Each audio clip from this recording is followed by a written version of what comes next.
What's up, Tesla family? It's Ray J back with another video. And in this one, I want to break down what's happening with Tesla SPY, Nvda, the QQQ, and a couple of other tickers. I'm going to break down what's going on with the economic calendar moving forward. Let's talk about big factors involving the markets and Tesla. What you should be watching for is tomorrow is going to be a very important day because of PCE data that's going to be coming out. But just note that I am not a financial planner, so take nothing I say as financial advice. And also, if you guys can, please check out the Moomoo link. If you deposit $100, you're guaranteed 5 free stocks. If you deposit $1,000, you're guaranteed 15 in total, not to mention an 8.1% APY on uninvested cash. The offer ends in just 4 days.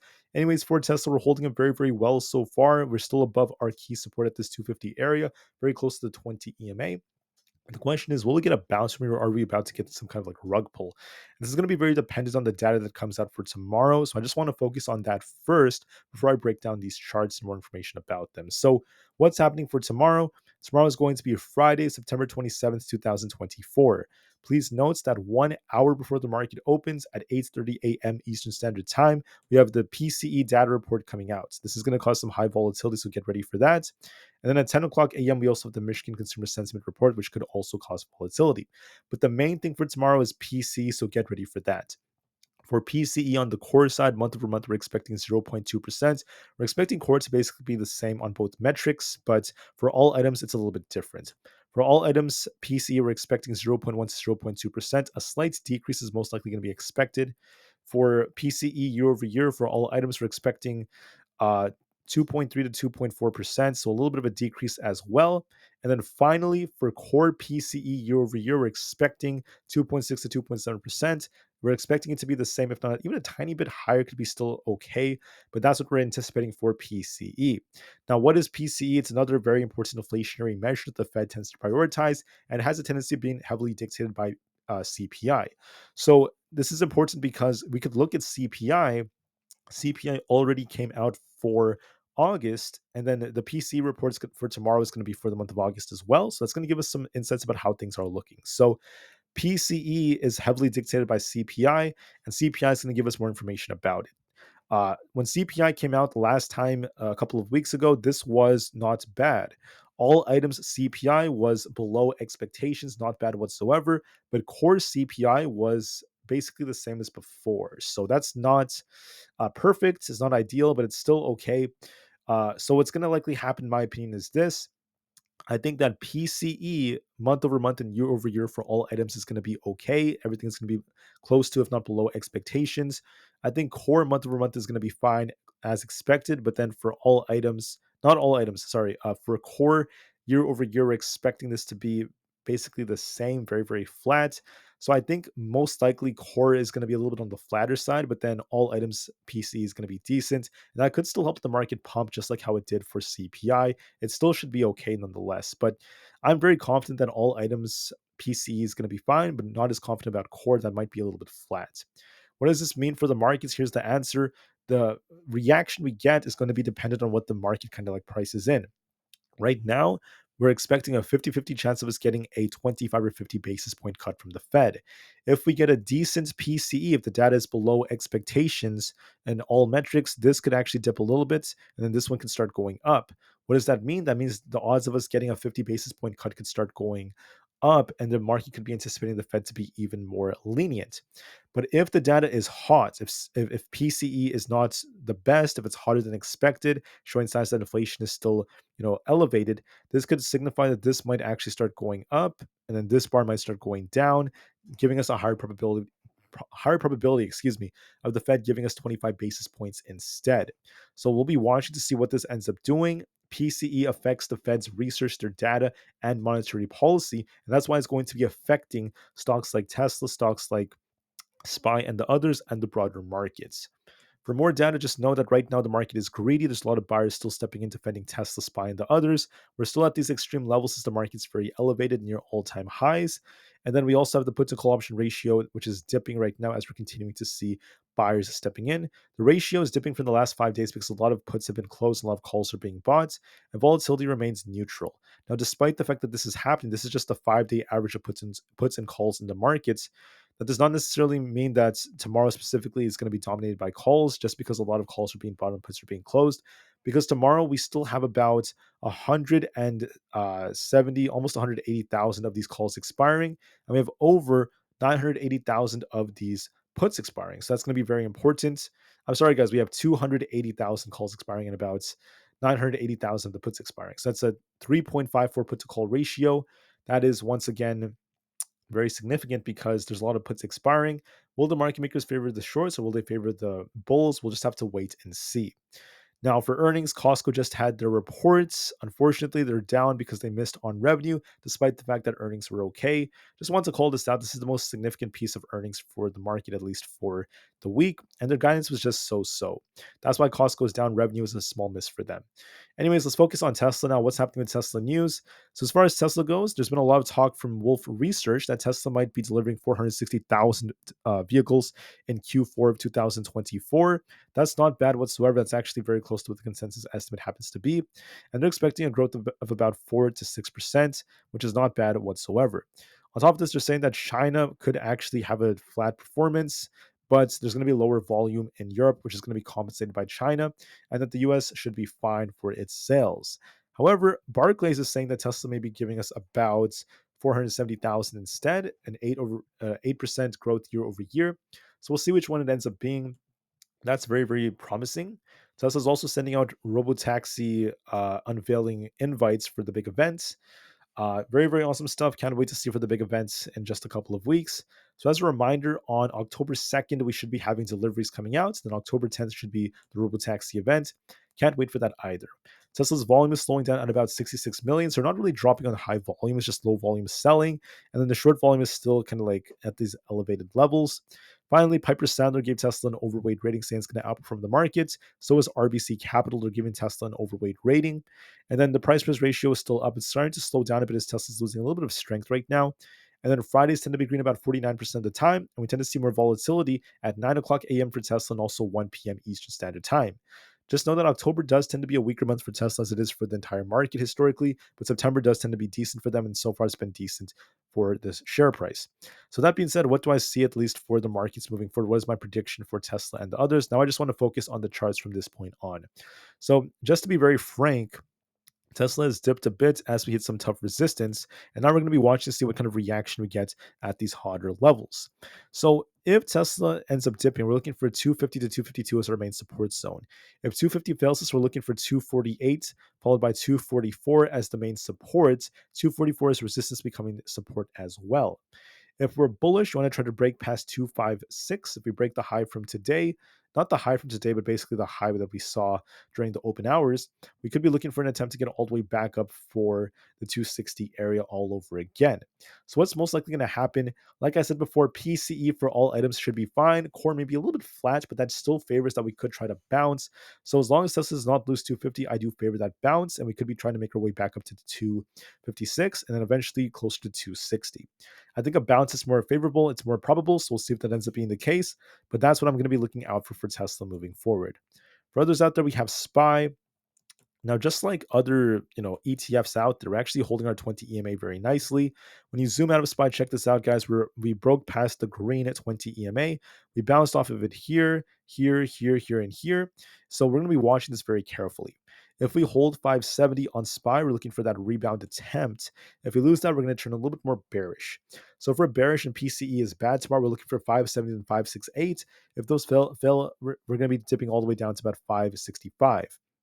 If we end up bouncing right over here, we're going to try to push for the high right here. If we break past and hold above 573, we're looking for 575 to be retested. And then break that, we're going up to 577. Because we're holding our 20 EMA, the chart's favoring that it wants to bounce, and we could be looking for a push for, once again, the all-time highs. It looks a little bit more favorable to me looking at this chart. So we'll see if that ends up being the case or not, but that looks a little bit more bullish. For ES, we look more bullish as we're riding our 20 EMA. We bounced off this 1, 2, 3, 4, 5, 6, 7 times, continuing to hold up very, very nicely. This is once again very, very bullish. So as far as the chart goes, as long as we don't lose 57.91, we favor a bounce. If we lose 57.91, we're looking for a dip back down to 57.80. If that fills us, we're dipping all the way down to 57.50. If we hold this, we could be looking for a rebound for 58.16. Followed by the 58, 25 area. Because we're holding our 20 EMA, the odds favor is trying to push for 58.20 or higher. I think there's a very, very good chance that ES tries to bounce from here. So this is favoring upside, but we'll see depending on the data that comes out for tomorrow. But so far, that looks a little bit more favorable. For Nvidia, we look like we could dip closer to 122 all over again. We might get very close to our 20 EMA, which will curl up by tomorrow. But if we do touch 122 by tomorrow morning, we'll see if we bounce off that or not. We might dip during the pre-market, and then once the data comes out, we'll see if we get a big bounce back up towards 125. If we lose 122, we're going to be looking for basically 118 all over again. My guts tells me it might dip a bit, and then we might try to bounce because we do have a tendency of doing that. If you look at the chart, we kind of like dip and bounce, dip and bounce. We've done that many times. So there's a very good chance Nvidia is going to be doing that. For Bitcoin, Bitcoin is looking a little bit more bullish to me, but it depends if we could hold our key support. So we have a nice inverse head and shoulders like structure. We have 66,000 as resistance. If we break that, we're looking for a push. If we end up losing support, we're looking for 63,800 as our support. This is favoring 66,000 plus for a higher level, and the odds do favor upside for Bitcoin, but we'll see just to be safe. For others out there, we have NQ. NQ is riding its 20 EMA very nicely. If we hold 20,200, we're looking for a big push for 20,500 all over again. And if we lose that, we're looking for it to dip back down towards 20,000 flat. Considering that this is riding the trend line very, very nicely, not our trend line, the EMA very nicely, this is favoring that it wants to break out even higher with the double bottom, and we still have these very, very nice imbalances to fill. So this favors it wants to go up to 20,500 or the higher 20,000 area. For the QQQ, I want to call out that we still have this gap to fill on the QQQ around this 495 area. So there's a very good chance it's going to try to push up for that level. Now, hypothetically, if we were to get a bad PCE and we lose 485, we're looking for 482, then 480 as support. And as long as we hold this, we're looking for a big rebound for that 493 target, followed by 495. Considering the fact that we are holding our 20 EMA again, and again, just like SPY, the QQQ looks more bullish to me. It held support very nicely after this dip, and there's a good chance it might be pushing for 495 all over again, or even higher levels. So this looks more bullish to me. I think there's a good chance we try to break out, and overall, the QQQ remains more bullish as I speak. For Apple, Apple's holding support very well. We have a nice accumulation structure. I also want to mention we got a breakout from this little downtrend we were kind of stuck in. So this looks like it's trying to bounce. If we were to hypothetically lose basically 226.5, we're looking for a dip for 224. If we try to break out, we're looking for a break past 228.5 to start pushing for 230. With the inverse head and shoulders forming, I think the odds favor this 230 area. I think there's a good chance we try to push higher, so we'll see if that ends up being the case.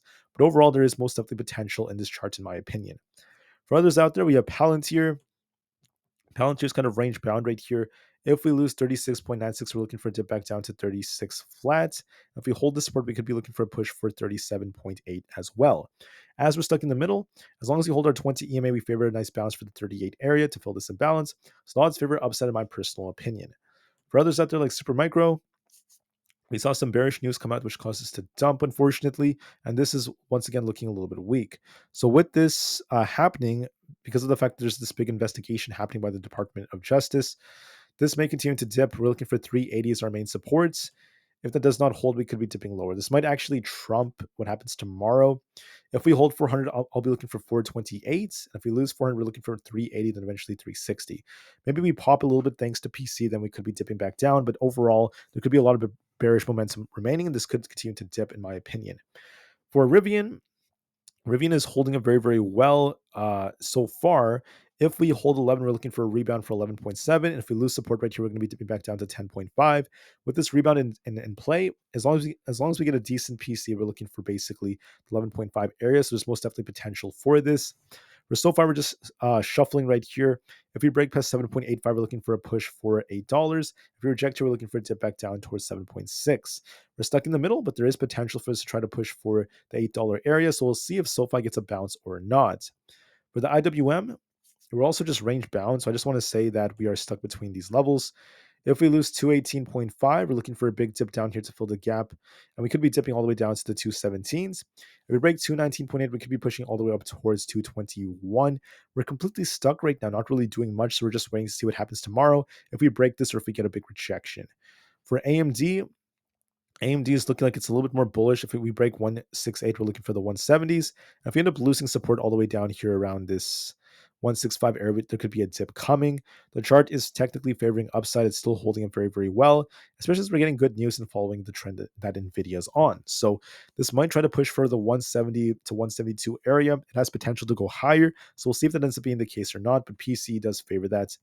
For ARM, if we end up losing 145, we're looking for a dip back down to 140. If we hold that, we're looking for a big push all the way up towards the 150 area, followed by 155. I think that this chart is indecisive right now, but there's potential to bounce since we're holding our 20 EMA.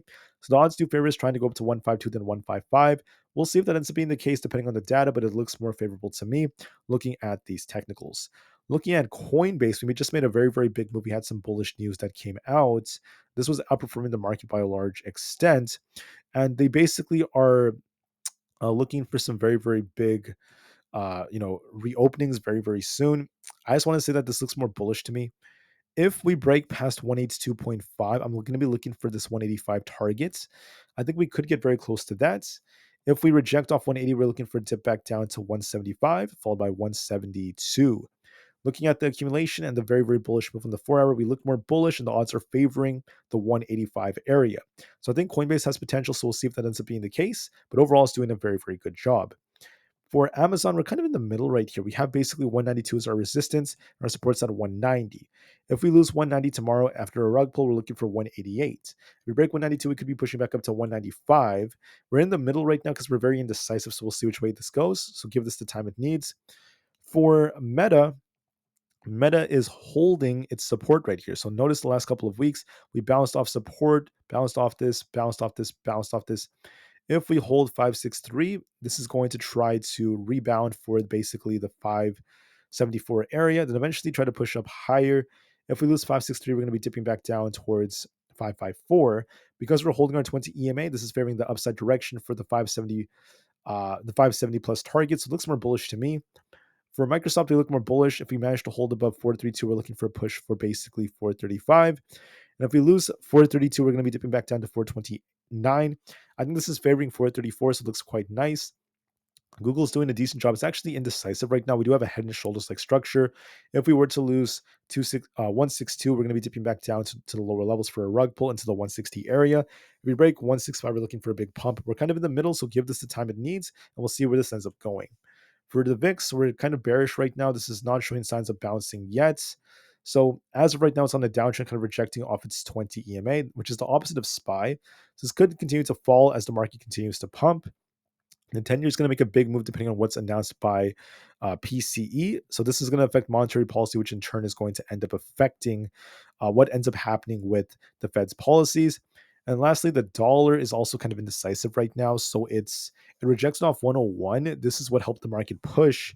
If it does not, bounce off 101.5, it's going to dump to 101, 100.2. Sorry, it's 100.5. If we don't hold that, we go down to 100.2.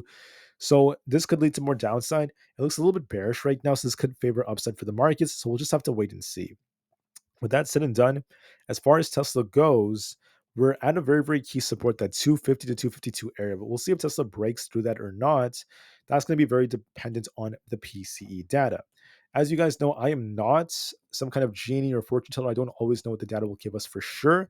I think looking at the data historically and looking at what the charts suggest, I'm thinking that what's most likely going to happen with PCE is all items PCE month over month and year over year is going to be fine. And then on the core side, I think it's going to be maybe very flat, which still could favor upside since more of the data is going to be decent and the market could still make an upwards move. I think that could help Tesla to some extent try to push up a little bit higher.